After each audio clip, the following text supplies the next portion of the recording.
Okay, so anyone that watches me knows that I run vented lids. And I run vented lids because I'm in a very damp climate. And I either run the Reflectex or a homemade insulated inner cover of Reflectex and Pig matte absorbent material, or Pig brand absorbent material. And I've been mentioning that I had a plan for a winter feeding system, and here's what I've come up with. So you've got your basic, you know, what is it, 1x2 feeding shim. But here, I'll show you what I did to it. Okay, let's see if there's enough juice in the battery. So here's that basic feeding shim that a lot of people use. Well, what I did is I went and I put a 1x4 sleeve on the inside to the point that whoop, fall over. It doesn't fit tight this way, but it locks in. Here, I'll show you. See, I've got just a hair of a lip, so it'll it can give me a, you know, I wish it was tighter front back, but it is what it is. It's because of the frame rest. Okay, I'm back with a fresh battery. I don't know where it stopped, but so I'm gonna put Reflectex on all of my interiors of all of my lids, and then, well, we'll see if that's okay. But yeah, so as you can see, I hung it down a little bit long so that it kind of slots in and locks in, and then it slots down, shutting my vents off, but they can still draw fresh air through it. I may add, no, probably not, because with the Reflectex up there, it'll also hold it up a little bit. But and then it leaves me that whole cavity right there to be able to fill for winter feed. And I'm basically going to do a campfire method. There it is. Now I just need what, 17 more. Yeah. Okay, so here's how it works. So like I said, it's just 3 screws, and you got your loop, and then your loop bent the other way, your anchor point, and you got to muck with them a little bit to get it the way you want, but it's just wire and some screws, so you know, it's not like you can hurt anything. But it's kind of hard to do one-handed though. At least not getting your thumb pinched. Yeah, see, and those lock in like that. I ain't going nowhere. And then also on, let's see, it's hard to see the right there. If you look on the side, see how they, yeah, got it on one of them. Yeah, here. Yeah, see what I got here? See, so see how I've got my slatted rack, kind of the same thing, just in reverse. Now move the whole assembly to front and back, so that if and when I ever do like want to slide my hives together, these aren't on the sides, aren't the problem. So everything will be on the front and back. You know, you'll have a latch there, you know, so everything will be all uniform. It'll also give me something good to hang my hanger from for my vaporizer. We'll make a change in our coat hanger, vaporizer hanger.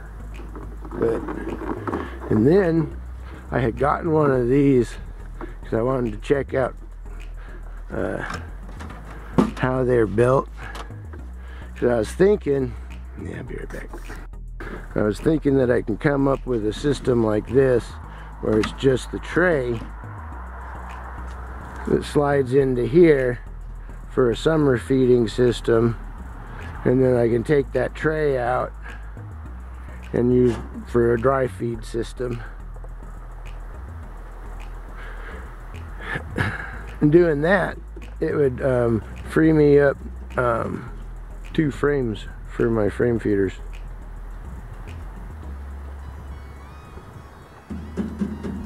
I'd probably want to put a support or something across the center.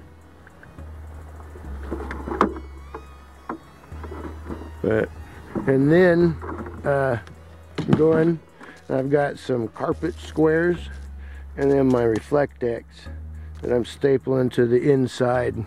So what we'll end up with is the center shaft will be open so that the bees can come up and disperse out. Plus it's all just going to be the thin wrapping paper stuff, so they can chew up wherever they want. But that'll allow my moisture to come up and hit the Reflectex on top and disperse out, because we have our little bit of venting, and then that'll come down any of the excesses that isn't vacated. It'll come back down onto their sugar, you know, their dry feed. Get to the way. I think there's a bunch of breeze. Because I noticed how things were functioning with my sugar bricks last year, and I liked how it worked, but it wasn't efficient. So this is a more efficient method of doing what I did last year, and while giving myself and them greater control over their the level of venting. You see, as we've got here, you can see there's, and then they're angled so that any direct wind or anything isn't going to just be flowing through there. And then there'll be sugar in there. But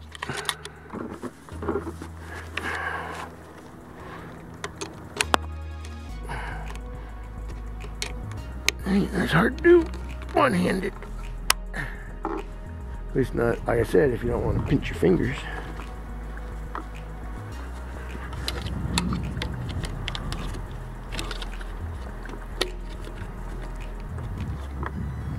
And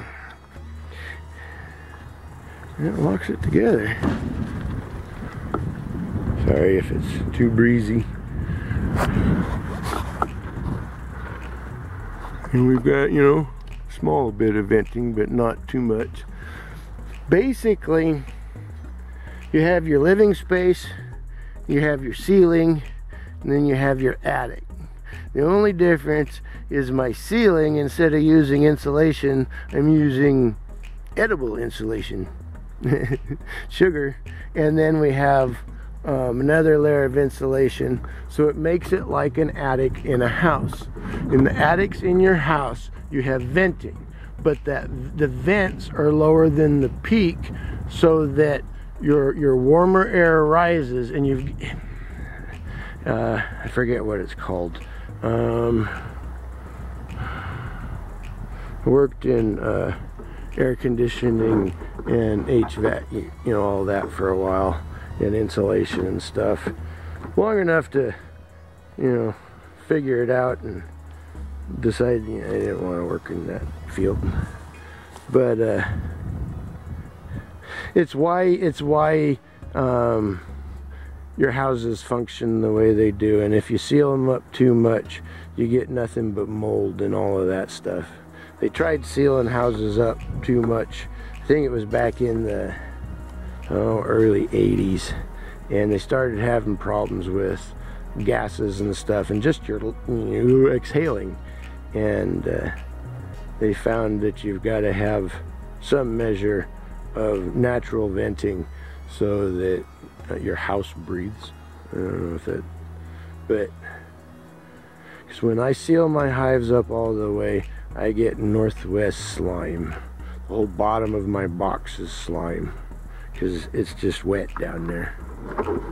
And I found when I gave them a little bit of vent, not a lot of bit of vent, but a little bit of vent, I didn't have that slime.